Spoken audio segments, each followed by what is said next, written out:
বেআইনিভাবে কন্টেনারে করে গরু পাচারের অভিযোগে দুজনকে গ্রেপ্তার করল কাঁকসা থানার পুলিশ। ধৃতরা হলেন কন্টেনারের চালক ও খালাসি। তাদের নাম ফারুক শেখ, বাড়ি হুগলির পান্ডুয়ায়।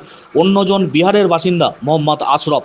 ধৃত দুজনকে আজ দুপুর 1টা নাগাদ মহকুমা আদালতে পেশ করে কাঁকসা থানার পুলিশ। পুলিশ জানিয়েছে, কন্টেনারে গরু বোঝাই করে পাচার করার অভিযোগ পেয়ে গতকাল তাদের কাঁকসার বাঁশকোপা টোল প্লাজা থেকে পুলিশ গ্রেপ্তার করে।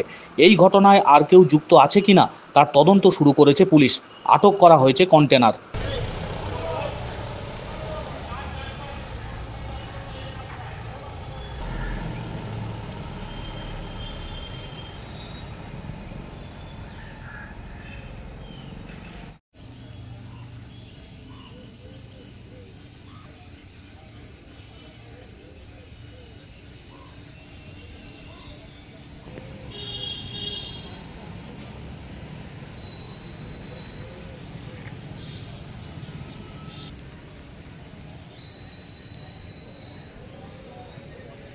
বুঝলি?